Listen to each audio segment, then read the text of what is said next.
Okay. Neil, we are recording. You don't know this gag, no? Well, doesn't matter. Like, normally there always used to be a voice from the background saying, like, Neil, we are recording. So I will share my screen.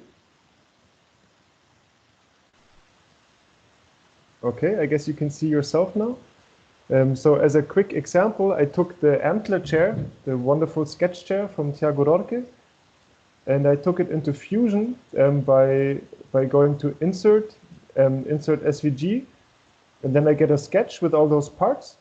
Then I can select all of them and extrude them, and I extruded them 15 millimeters. So now I have a whole bunch of extruded parts, but they all come as separate bodies. And if I want to work the way that I like to work, I want them as separate parts. So if I click on one of those bodies, right click, and I say component from body. So if I click this, my body 8 turns into component 8.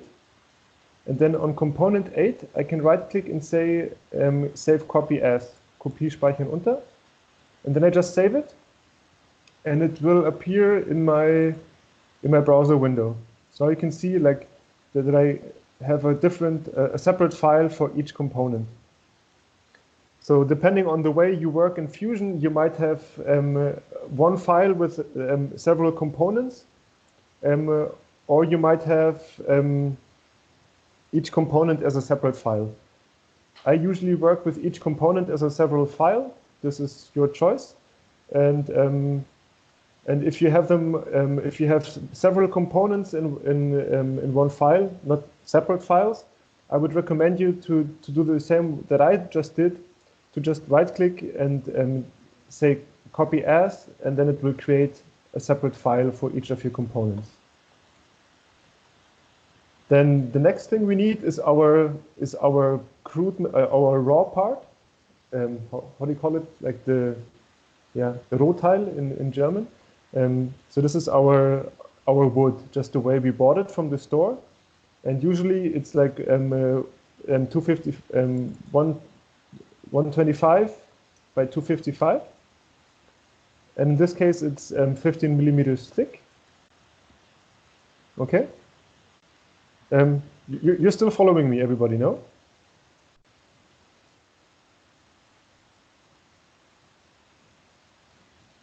Can you just say yes? So I know that I'm actually still recording and everybody's listening. All good? Okay. So now I have my my wood on as a file. It's just one component, and now I can go and drag my different parts on there. In this case, I just move it so that it fits onto my piece of wood, and I say OK.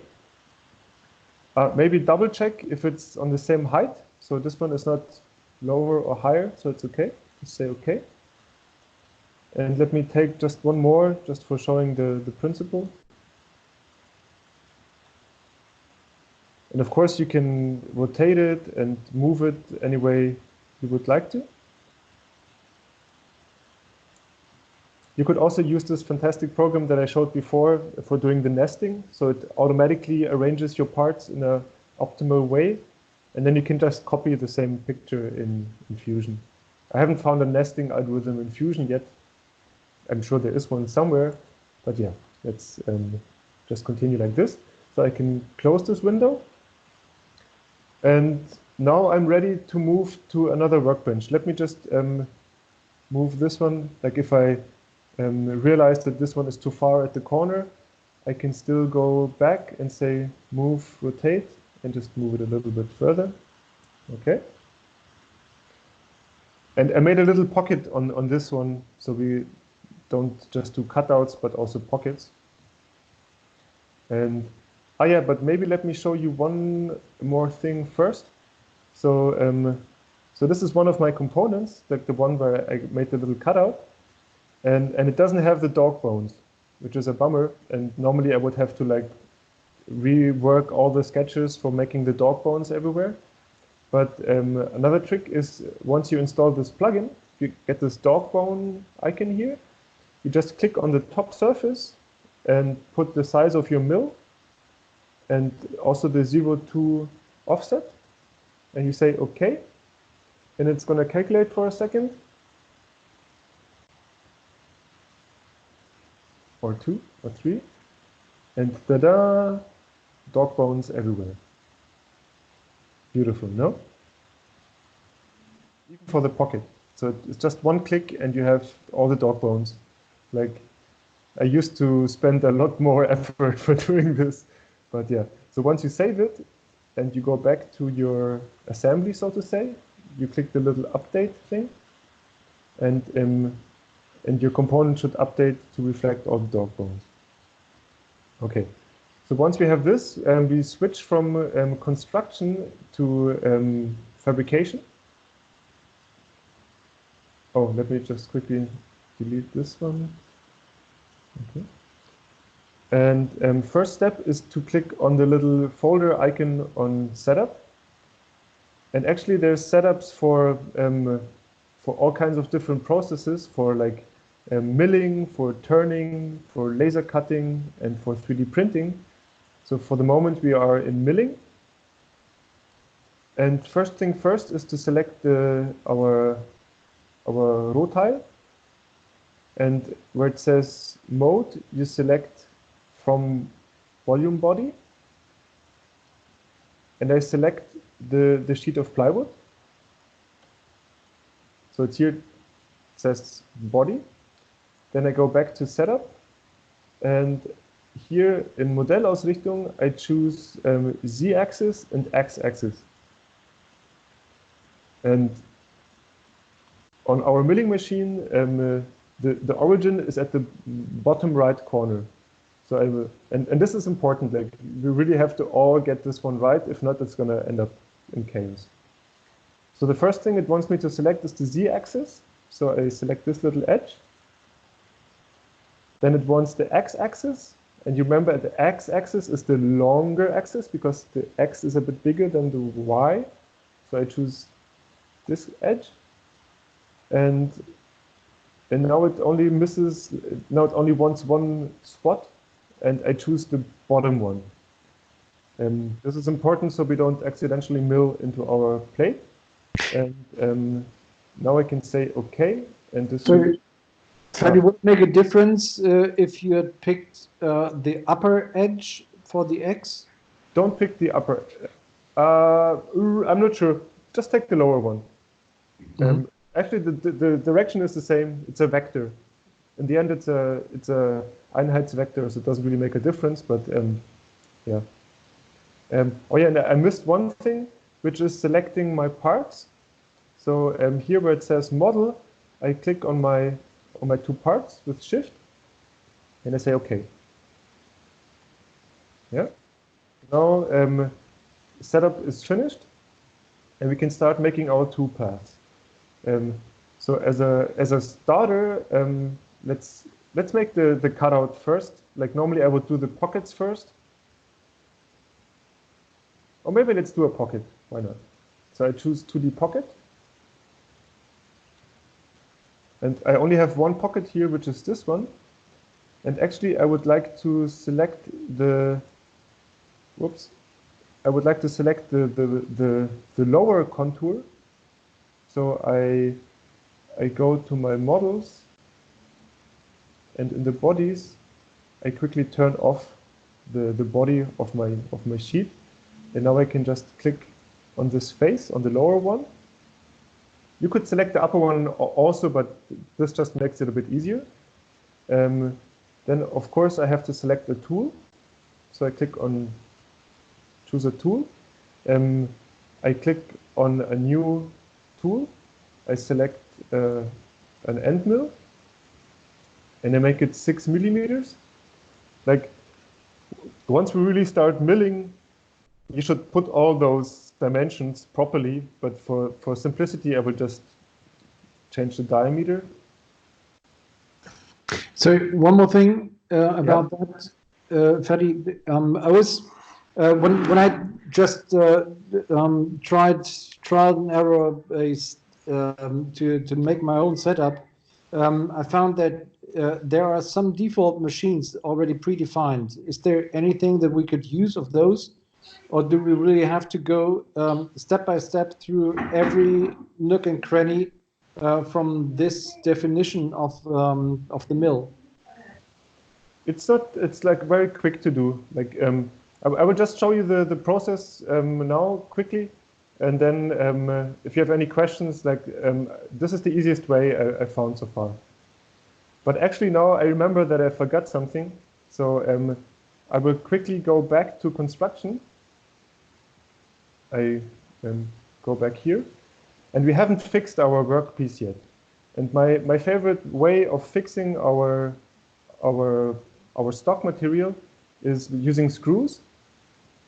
And I like to put the screws directly into our design, so I don't accidentally mill into them. So I go back to the part, I make a new sketch.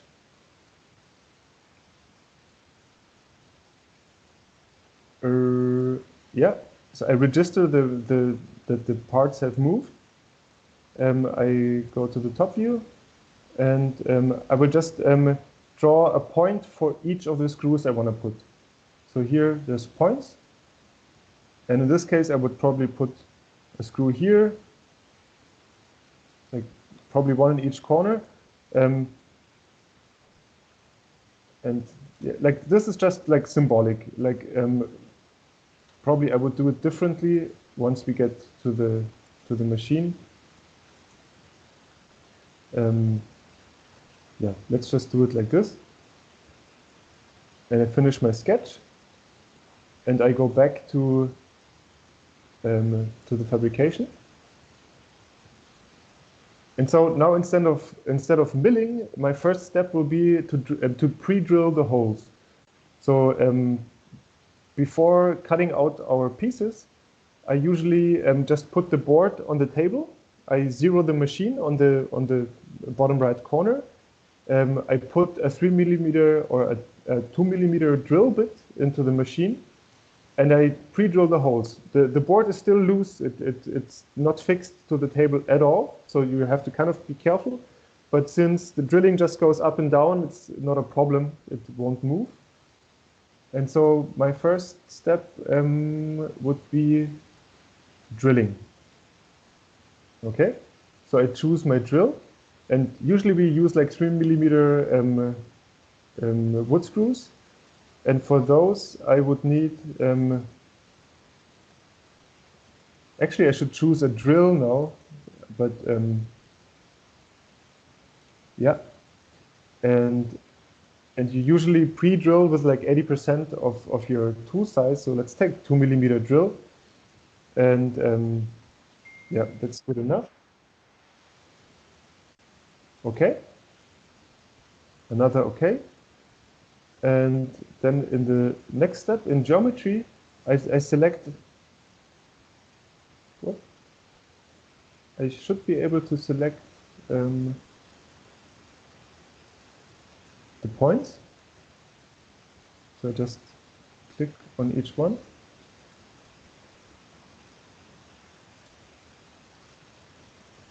And you can make it sort them automatically or by all kinds of options. Like let's just make it simple. For the depth, I think we should be fine. And here I will choose deep drilling with full retraction. This is what's called pack drilling. So in order for the drill not to get full of chips, we just go like a little bit each time, maybe a millimeter.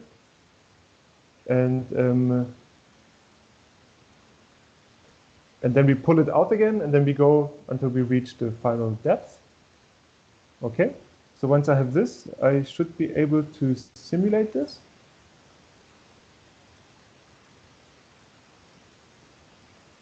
So you can see the drill coming and going. Well, this is too fast.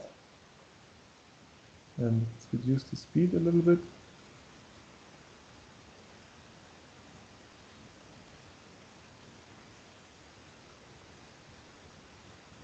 Yeah, but you can see it goes in and duck. Oh, no, this is not right. I will have to close it and go again.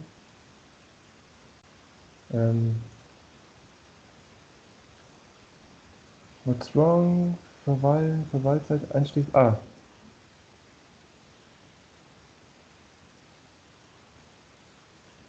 Okay.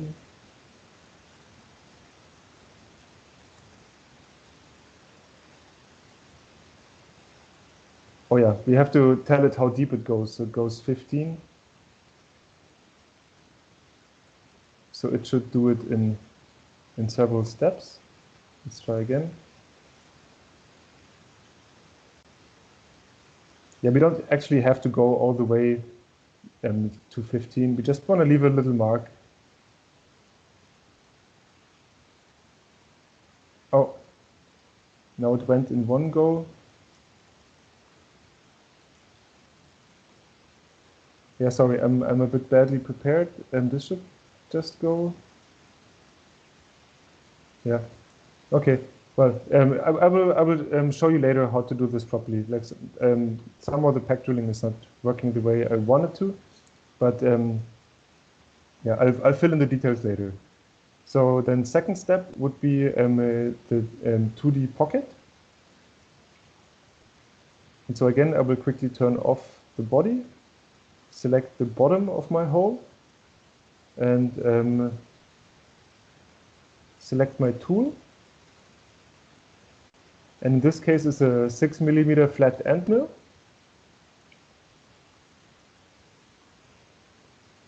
Then here I just leave the defaults. In geometry, we have the pocket selected already. The height is also right because it takes it from the contours. I should have put the points for the holes at the bottom, then it would have been easier. This we can just leave it the way it is. And in the last one, just a sec. Oh yeah, where it says Materialeinfahrt, we can just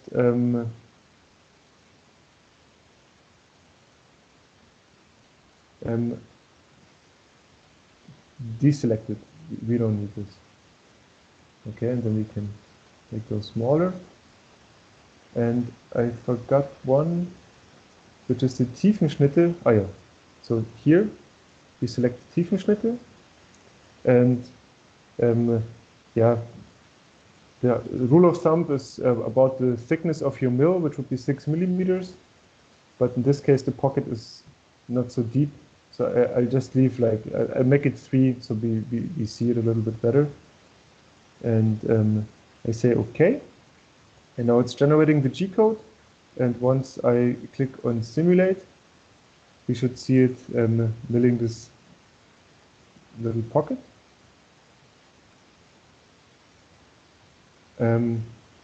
Yeah, I don't want it to do this helix thing. So I thought I got rid of this already, but I didn't. So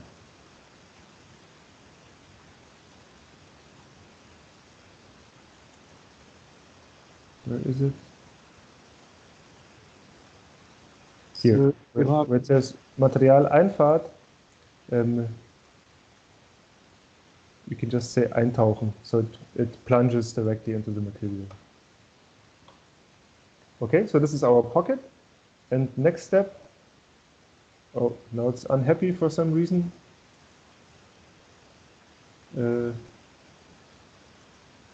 Yeah, maybe I chose the wrong type of end mill or something like this.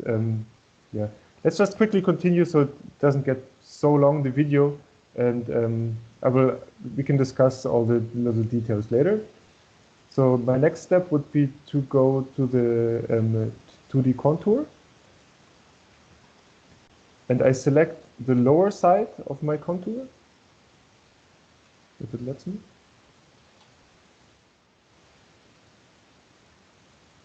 Like this.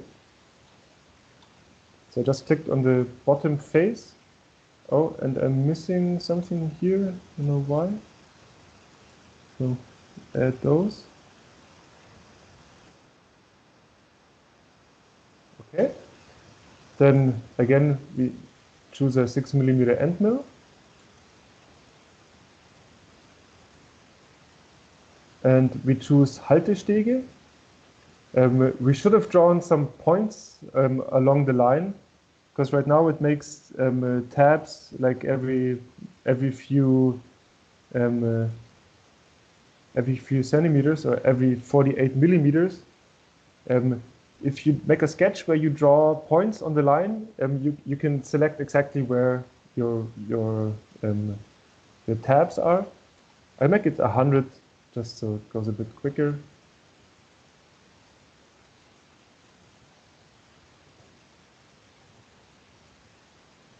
And yeah, we should also choose the right size, but this is details that we can discuss once we're at the machine. And height should be automatic.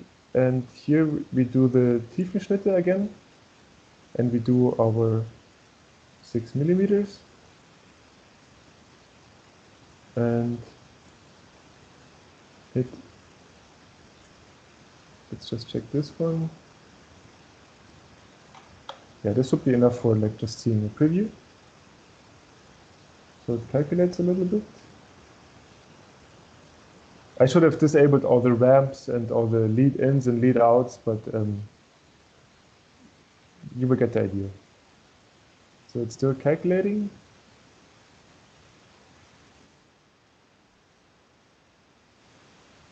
Uh-oh, it's very slow. Don't you have to put on the body again? Yeah, I could turn the body on, but I'll just leave it off so I have a better view on the G-code.